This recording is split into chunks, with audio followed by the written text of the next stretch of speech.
Hoy en día estamos en Primera de Timoteo capítulo 6. Estamos en Primera de Timoteo capítulo 6. Y estoy algo emocionado por este tema del día de hoy, pero también estoy un poquito nervioso por el tema del día de hoy. Pero bueno, quiero ser fiel a la palabra del Señor. El título del tema de hoy, del pasaje que vamos a estudiar, es el trabajo y el dinero.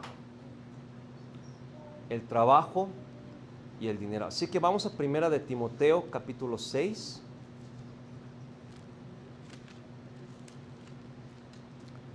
Primera de Timoteo, capítulo 6. Vamos a estar estudiando en este día los primeros 10 versículos de este capítulo. Primera de Timoteo, capítulo 6, versículos 1 al 10. Por favor, sígame con su vista. Dice: todos los que están bajo el yugo de esclavitud tengan a sus amos por dignos de todo honor, para que no sea blasfemado el nombre de Dios y la doctrina. Y los que tienen amos creyentes, no los tengan en menos por ser hermanos, sino sírvanles mejor, por cuanto son creyentes y amados los que se benefician de su buen servicio. Esto enseña y exhorta.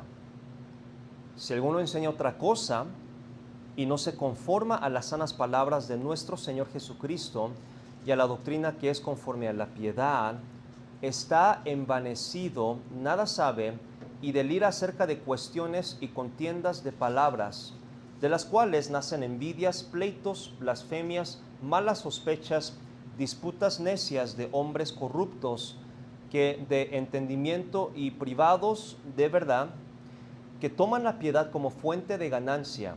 Apártate de los tales. Pero gran ganancia es la piedad acompañada de contentamiento, porque nada hemos traído a este mundo y sin duda nada podremos sacar. Así que, teniendo sustento y abrigo, estemos contentos con esto, porque los que quieren enriquecerse caen en tentación y lazo y en muchas codicias necias y dañosas, que hunden a los hombres en destrucción y perdición. Porque raíz de todos los males es el amor al dinero, el cual codiciando algunos se extraviaron de la fe y fueron traspasados de muchos dolores. El dinero es un tema sensible, pero el dinero es un aspecto indispensable y primordial para cada una de nuestras vidas, nuestras familias. Decir que no es importante estaríamos mintiendo, pero la Biblia sí habla específicamente acerca del dinero. Y a mí me es muy importante este tema porque, como los he mencionado a algunos de ustedes y como algunos también lo saben, Cristo Jesús en su ministerio terrenal, Él le enseñó más acerca del dinero que del cielo y el infierno. Entonces, el dinero es muy importante. Muy importante, ¿por qué? Después veremos este tema, pero el creador del dinero y de la economía es Dios mismo. Él fue el que comenzó, y lo vamos a ver en Génesis después, pero es muy importante y quiero compartirles en este día, y espero que sea de bendición para cada uno de nosotros. Y si ponemos en práctica lo que vamos a ver hoy, yo no tengo duda alguna de que nuestras vidas mejorarán. Yo tenía un título alterno al título de El trabajo y el dinero. Quería ponerle de título Ética de mi trabajo, secretos sobre ganar más dinero y problemas de una relación incorrecta con el dinero. Pero es muy largo. Y secretos entre comillas, porque estamos hablando de la palabra de Dios. Entonces, ¿qué dice la Biblia sobre el dinero? Ya todos se pusieron tensos. A ver, ¿de qué va a decir? No es evangelio de la prosperidad, pero vamos a estudiar la palabra de Dios. Y en este día, como lo hicimos el domingo pasado, dividiremos el pasaje, o más bien está naturalmente dividido en 4 temas. los cuales son la perspectiva del dinero que debemos de tener, el peligro del dinero, la pureza financiera en la iglesia y por qué debemos de predominar o ser excelentes en nuestro trabajo. Pero vamos a ver de la manera ordenada, de la manera en que está presentada en la palabra de Dios. Así que vamos a comenzar con el primer tema, los versículos 1 y 2. Predominar en el trabajo. Predominar en el trabajo, es decir, ser los mejores. Y sí, hermanos, es mi deseo, y creo que es el deseo de Dios, que sea cual sea, vamos a hacer una distinción clara en lo que es amor al dinero y en lo que es ética de trabajo. Es el deseo de Dios y también, por consiguiente, mi deseo, que todos seamos los mejores en nuestro trabajo. No lo digo yo, vamos a ver por qué y qué dice la palabra de Dios. Comienzo con esta pregunta. ¿Cómo ser una iglesia financieramente fuerte? Una vez más, el domingo pasado, antepasado y hoy estamos hablando del dinero. Pero yo no lo hago porque yo quiero más dinero. Gracias a Dios tenemos trabajo, tenemos iglesias que nos apoyan, pero como iglesia sí es imperativo que seamos bíblicos. Y sí es imperativo que la iglesia sea fuerte financieramente. ¿Cómo lo hacemos? ¿Buscamos más dinero de afuera? ¿Pedimos más iglesias que nos apoyen? ¿Cómo lo hacemos? ¿Cuál es la manera bíblica? La respuesta es bien sencilla, hermanos. ¿Cómo ser una iglesia financieramente fuerte? Sus familias deben estar financieramente fuertes. Nosotros debemos estar financieramente fuertes. Entonces, más que yo pedir más dinero, nunca vamos a hacer eso, humanamente hablando. Lo que sí me interesa es que Dios bendiga sus trabajos. Lo que sí me interesa es que ustedes sean fuertes financieramente. A mí sí me interesa por el bienestar de Dios. ¿Por qué? Porque a Dios le interesa. ¿Okay? Yo sé que nos estamos metiendo en temas, nos estamos sumergiendo, ¿verdad? Con un submarino, ¿verdad? Temas, a ver si no pegamos con algo. No, hermanos, vamos a simplemente estudiar la palabra de Dios. Las familias necesitan estar financieramente fuertes. Vamos a ver versículo 1, ¿qué dice? Todos los que están bajo el yugo de esclavitud tengan a sus amos por dignos de todo honor, para que no sea blasfemado el nombre de Dios y la doctrina. Y los que tienen amos creyentes, no los tengan en menos por ser hermanos, sino sírvales mejor por cuanto son creyentes y amados los que se benefician de su buen servicio. Esto enseña y exhorta. Ahora, humanamente, por experiencia, no recomiendo que entre los hermanos de la iglesia se unan en negocio. Realmente no lo recomiendo. Normalmente termina mal. ¿Por qué? Porque por decir que son hermanos nos abusamos. Pero la Biblia dice, pero debe de ser al revés. Pero si por alguna razón, si quieren o si deben, no solamente los que estamos aquí, sino los que me están viendo, también en un futuro, si es que lo vamos a hacer, háganlo, primero, estando dispuesto a perder dinero, para no perder la relación con los hermanos. Y número 2, háganlo con la expectativa de que se van a mutuamente servir mejor, porque es lo que la Biblia dice. Ok, entonces si tienen sus Biblias, notan que hay una división del versículo 1 y 2, ¿verdad? Si tienen su Biblia abierta. Ok, vamos a estudiar esto de una manera bien sencilla. Ok, estamos hablando de la ética de trabajo, ¿verdad? Vimos versículos 1 y 2, estamos viendo de la ética del trabajo. Y lo que Pablo enseña a Timoteo estamos hablando de la esclavitud, pero no vamos a meternos en ese tema cultural y contextual, pero habla de dos temas en particular. Dice, los que tienen amos no creyentes, dice, tengan a sus amos por dignos de todo honor. Ahora, esta palabra se repite desde que se habla de las viudas, ¿se acuerdan? Honrar a las viudas, honrar al pastor y ahora a sus amos que honren con todo honor. Ahora, ¿qué significa esto? Lo que quiere decir es por dignos. ¿Qué quiere decir que eres digno? Quiere decir el precio corresponde a su valor. El precio corresponde a su valor o que él merece su posición. Ahora, si ustedes trabajan en una empresa, es muy probable que usted piense que el jefe o su jefe que no merece ese puesto, o que lo tienen que despedir, o que no le agrada nada, o etcétera, o que llegó ahí por otros motivos. Pero aquí dice, como cristianos debemos de pensar, tener esta perspectiva, tomar en cuenta a nuestros amos como dignos, como alguien que merece. ¿Ok? ¿Cuál es la razón? ¿Por qué debemos de tener esa actitud para con nuestros jefes? ¿Por qué? Para que no sea blasfemado el nombre de Dios y la doctrina. ¿Qué tiene eso que ver con el trabajo? Nuestro testimonio.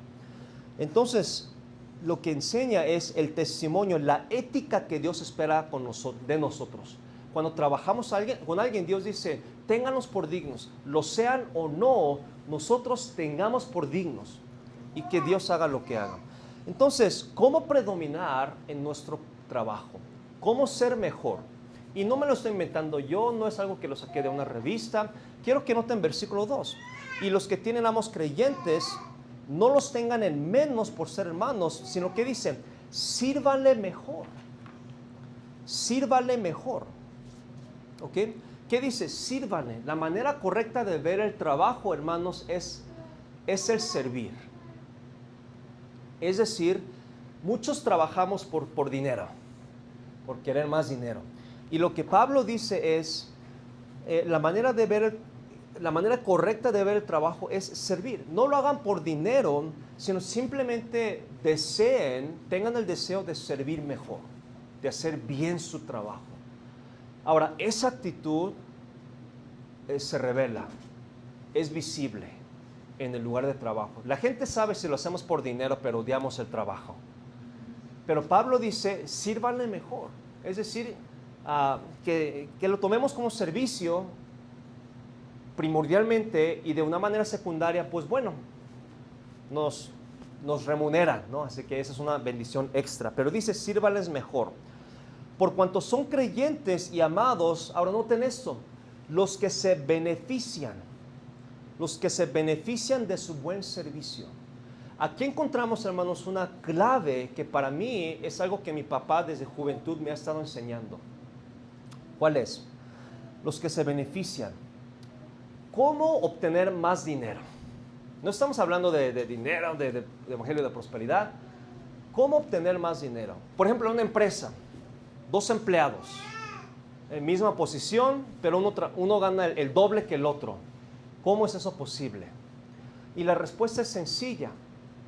El que gana doble trae más beneficio a la empresa. Trae más beneficio. Entonces, que el jefe sepa que somos beneficiosos.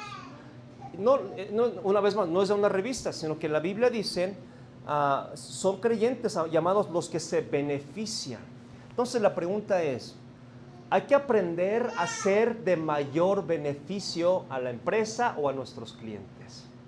Porque entre mayor beneficios, más la remuneración financiera. Entonces, no debemos de hacerlo por querer ganar más dinero, sino que el jefe sepa, si promuevo a esa persona, o a ese hermano o esa hermana, va a ser de mayor beneficio porque tiene capacidad intelectual, tiene capacidad de liderazgo, tiene experiencia, tiene conocimiento, yo qué sé. Y por eso estudiamos, por eso vamos a la universidad, por eso seguimos aprendiendo. ¿Por qué? Por querer ser de mayor beneficio. Usted puede ser de beneficio a una persona y le pagan 10 pesos. El mismo producto puede ser de beneficio a una conglomeración y le pagan 1,000,000 de pesos. Depende de a quién y depende de la calidad del beneficio. Entonces, y ahora, este es un principio bíblico. Entre más tengamos deseo de ayudar a otros, que es lo que Dios nos enseña, ¿no? Ahora, si lo aplicamos en la empresa, entre más queremos ayudar, pues más nos beneficia. Entonces, tener esa actitud, y es lo que Pablo enseña. Ahora, en tercer lugar, dice, sino sírvanles mejor. Sírvanles mejor, ¿ok? Entonces hay que servir. También encontrar beneficio de su buen servicio. Noten esto, buen servicio. ¿A qué estamos hablando? A ser competentes. No dice a su servicio mediocre. ¿Qué dice Pablo? No, de su buen servicio. Él sabe lo que hace. Y lo que sí debemos de aprender es que debemos de saber lo que hacemos, ser competentes en lo que hacemos. ¿Ok? Debemos ser buenos en lo que hacemos. Yo no sé cuál sea su trabajo, cuál sea su área de experto, pero yo les recomiendo, yo les animo, sea cual sea su área de trabajo, vuélvase el mejor. Vuélvase la mejor persona en eso. ¿Por qué? Porque Pablo también dice, su buen servicio, sabe lo que hace. Es más, hay que ser el mejor en lo que hacemos. Y eso comienza desde la escuela. Ser el mejor en lo que sabemos que debemos de hacer. Interesante que Dios lo enseña, ¿no?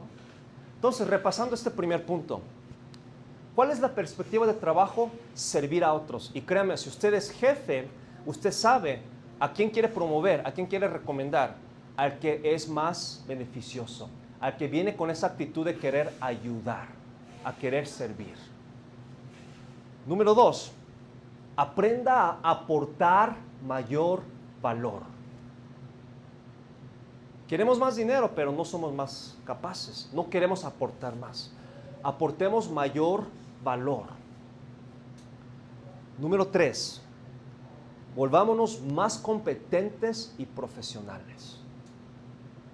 Ahora, en un momento Pablo da una advertencia contra los que quieren enriquecerse. Pero primero, por eso creo que Pablo, en la sabiduría de Dios, primero toca sobre la importancia, sí, de la ética. Por eso Pablo era fariseo de fariseos, era de lo mejor, ¿verdad? ¿Por qué? Porque sea lo que sea que hagamos, debemos de ser lo mejor. Y por eso hace rato hablé un poco de profesionalismo, porque ese es mi deseo. ¿Por qué es mi deseo? Porque creo que es lo que Dios espera de nosotros. Que seamos buenos en todo lo que hagamos. Entonces, después de hablar de eso, Pablo da un giro. Y ahora se refiere otra vez a la iglesia. Pureza financiera en la iglesia, que también es importante. Y lo vamos a también aplicar o incorporarlo en nuestra acta constitutiva. Versículo 3, si alguno enseña otra cosa, ahora versículo 2 decía, esto manda y exhorta, ¿verdad? Esto enseña y exhorta, versículo 2. Entonces, versículo 3 es una continuación. Y Pablo da el giro y dice, pero si alguien enseña otra cosa, es decir, de la ética de trabajo, ¿verdad? ¿Notan la conexión? Si alguien enseña otra cosa, y ahora se refiere al pastor, porque ¿se acuerdan? El pasaje anterior habló del salario del pastor, ¿no? Entonces, si alguno enseña otra cosa y no se conforma a las sanas palabras de nuestro Señor Jesucristo y a la doctrina que es conforme a la piedad. Pausa. Hablamos de la ética laboral y de repente habla de la doctrina, ¿verdad? Doctrina. ¿Qué dice? Está envanecido, nada sabe. ¿Cómo tener pureza financiera en la iglesia? Dice, está envanecido y nada sabe. Una vez más, el contexto es el dinero. Y ahorita vamos a verlo por qué. Y ahorita vamos a llegar. Ok, entonces, está envanecido y nada sabe. ¿Saben por qué hay muchas iglesias corruptas? Y no es crítica de ninguna iglesia.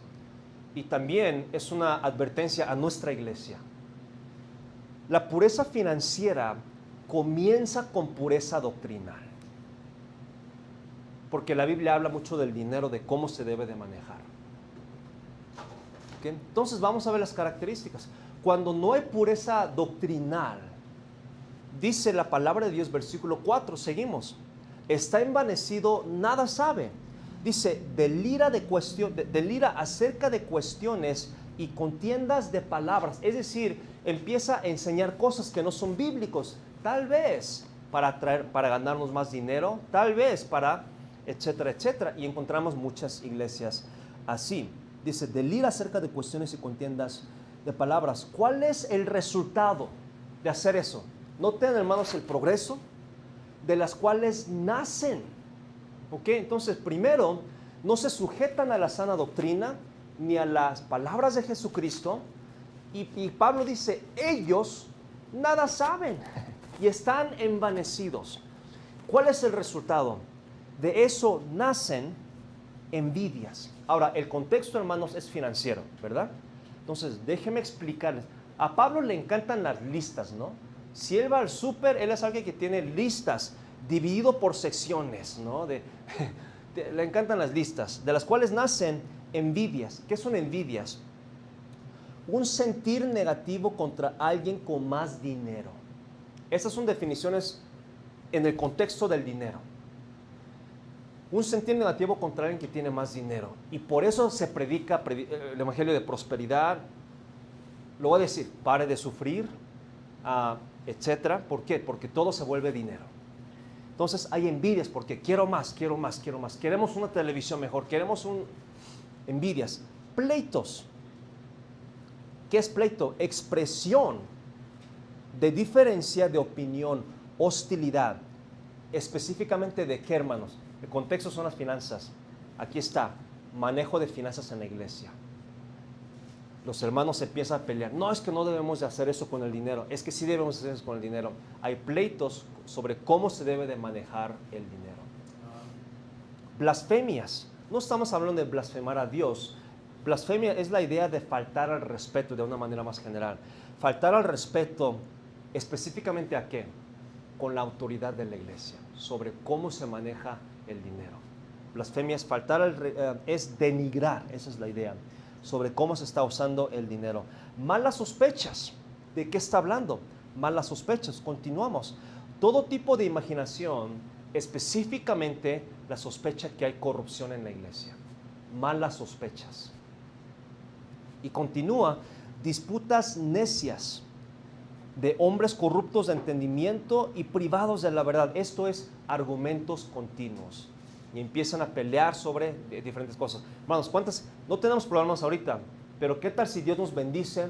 Compramos una propiedad, compramos una iglesia, el pastor fundador se muere, Dios le lleva a otro lado, viene otro pastor. Los hermanos, ¿qué hacen? No, es que esta propiedad vale mucho. No lo vamos... ¿Saben de qué estoy hablando? Y la mayoría de las iglesias cuando tienen propiedad, híjole. Entonces mejor desde ahorita vamos a ver estas cosas. Disputas necias, argumentos continuos de cómo se debe de hacer, qué se debe de hacer, etc. ¿Cómo sabemos que está hablando del dinero? Porque la Biblia mismo lo decía. Que toman la piedad como fuente de ganancia. Entonces por eso todo lo que vimos ahorita es al pastor y a la iglesia. Por eso nacen todos estos tipos de problemas. ¿Por qué? Por las finanzas. Que toman la piedad, es decir, que abusamos de esto para querer ganar más dinero. Ahora, el salario del pastor, ya Pablo mismo lo estableció y lo vimos el domingo pasado. ¿Qué debemos hacer con el dinero? Bueno, ya vimos acerca de las viudas. ¿De qué más habla la Biblia? Habla de las misiones, habla de los diezmos y las ofrendas. Pero eso después lo vamos a tocar. Pero, ¿cuál es la advertencia? Que toman la piedad como fuente de ganancia. O sea, la Biblia lo toma como fuente de ganancia y dice, apártate de ellos. La pureza doctrinal está ligada a la pureza financiera. Entonces, ¿cuál debe de ser nuestra perspectiva del dinero? Okay. Bueno, apártate de los sales. ¿Cuál debe de ser la perspectiva del dinero? Versículo 6, continuamos y dice, pero gran ganancia, noten ese contraste que da. Pero gran ganancia es la piedad acompañada de contentamiento. Gran ganancia. ¿Qué es piedad? Okay, ya vimos piedad, pero vamos a simplificar la definición. Piedad es prioridad espiritual o es la lealtad a Dios. Prioridad espiritual o lealtad a Dios. Okay, pero la piedad, es decir, más que el dinero me interesa mi vida espiritual. Es decir, eso, me interesa ser fiel al Señor. Pero esto acompañado de contentamiento, acompañada de contentamiento. ¿Qué es esto? ¿Qué quiere decir esto? ¿De qué está hablando? Piedad más contentamiento. Dice, eso es gran ganancia. ¿De qué está hablando? Sentirnos completos con lo que sí tenemos. Sentirnos completos con lo que sí tenemos. Ahora, Pablo no promueve la mediocridad, ¿verdad? Hace rato vimos acerca de la ética de buscar ser los mejores que podamos ser. Y si lo somos, el dinero es automático. El dinero viene como un producto secundario. Pero sentirnos completos con lo que ya tenemos. Y la Biblia continúa. ¿Por qué? La explicación. Nada hemos traído y nada vamos a sacar. ¿Ok? Nada hemos traído y nada vamos a sacar. Entonces, recordar o tener esa perspectiva en mente. Versículo 8. Así que teniendo sustento y abrigo, estemos contentos con esto. Una vez más, no es promover la mediocridad, pero es aprender. Nada trajimos, nada vamos a sacar. Estemos contentos con lo que tengamos, pero sí, echémosle ganas. Si vamos a comenzar un negocio, échale ganas. En su trabajo, sí, busque promociones. No hay nada de malo con eso. Pero no enriquecer, no querer enriquecernos. Y por último, versículos 9 y 10 habla exactamente de eso, del peligro del dinero. ¿Cuál es el peligro del dinero? Versículo 9. Porque los que quieren enriquecerse, los que quieren enriquecerse, ¿cómo que quieren? Es su impulso, es su voluntad. Hacen lo que hacen porque quieren enriquecerse. Y aquí está la advertencia, hermanos, de la Biblia. El dinero en sí no es malo. Abraham era muy rico, Moisés era muy rico, David, Salomón, Israel era muy rico. El dinero no es el problema. El problema es que ese sea nuestro impulso. Porque ¿cuál es el problema? ¿Qué dice la Biblia? Caen en tentación y lazo. Los que quieren enriquecerse caen en tentación y lazo. ¿Caen en qué? Tentación. Impulso inconveniente. Obviamente estamos hablando del pecado, pero esa es una definición general. Tentación es un impulso, queremos hacerlo, pero no nos conviene de ninguna manera. Nos autodescartamos de las bendiciones de Dios cuando tentamos. Entonces, cuando queremos enriquecernos, nosotros mismos nos damos un tiro en la pata. Nosotros mismos caemos en esa tentación. ¿Y qué más? Lazo. Literalmente es trampa. Caemos en trampas. ¿Y qué más? Y en muchas codicias necias. Muchas codicias necias. Codicias es deseo y anhelo de ser rico. Una vez más con el mismo tema, de querer tener más y más y más. Codicias, pero codicias ¿de qué tipo? Y él explica. Necias. ¿Cuáles son codicias necias? Necia, literalmente, es la idea de decisiones no inteligentes. Por eso decimos, necio, tomaste una mala decisión. ¿Pero por qué? Porque queremos tener más dinero, sin saber que ese deseo en sí, vamos a caer en tentación, en lazo, tentación, algo que no nos conviene, lazo, vamos a caer en la trampa y vamos a caer en tentación, en codicias necias y dañosas. ¿Por qué dañosas? No les tengo una definición, excepto que decir, todo tiene su consecuencia, hermanos. Todo tiene su consecuencia. Y continúa explicando que hunden a los hombres en destrucción, es decir, ruinas y perdición, desperdicio. ¿Cuántos hemos conocido gente que tenía una buena vivencia, pero por querer ser más rico, terminan en ruinas, terminan desperdiciando, terminan mal? Y la advertencia es clara, la enseñanza es clara. Hermanos, seamos los mejores en nuestro trabajo. Si va a comenzar un negocio, sea el mejor. Gánele la competencia. Pero no quiera enriquecerse. Eso, que Dios se encargue de eso. ¿Por qué? Ya vimos eso.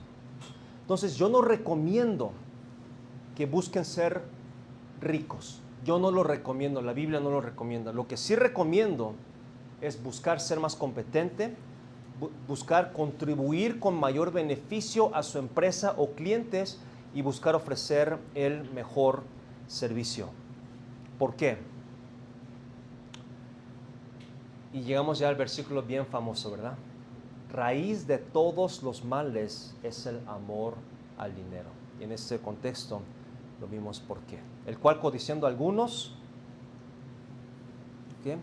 Codiciando a algunos, es decir, anhelando ser rico, ¿verdad? Codiciando con las riquezas. ¿Qué dice? Se extraviaron de la fe, dejaron a Dios, y la poca bendición o la mucha bendición lo perdieron aún más. Pero no, ese no es el único problema. Fueron traspasados de muchos dolores, y esa palabra traspasado es una palabra fuerte. es la palabra que se describe la crucifixión de Cristo Jesús. Hermanos, podemos arruinar nuestra vida. Podemos arruinar nuestra vida. Perspectiva del dinero. Estemos contentos. Sintámonos completos con lo que Dios nos ha dado. Peligro del dinero. Cuidado. Como aquí en México se dice, es un buen siervo, pero es un pésimo amo. ¿Verdad? No ame al dinero. Sí necesitamos dinero, pero no ame al dinero. Pureza financiera, ya lo vimos. Debe de haber pureza doctrinal y hacerlo bien.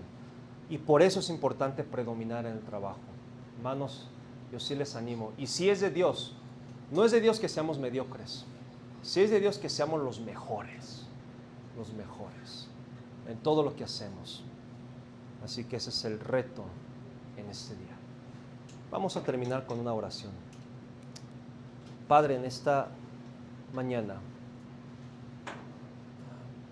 Señor, el tema del dinero siempre es un tema sensible. Pero Padre, ayúdanos a todos a salir con un mejor entendimiento y con un mayor anhelo de ser mejores, así como Pablo le instruyó a Timoteo. Pero estar conscientes de no tener un amor por el dinero y hacer las cosas de la mejor manera posible. Señor, bendícenos. Señor, deseamos exaltar su nombre. Deseamos que nosotros seamos testigos de lo bueno que es usted, tanto en nuestra iglesia como en nuestra familia. En el nombre de Cristo Jesús. Amén.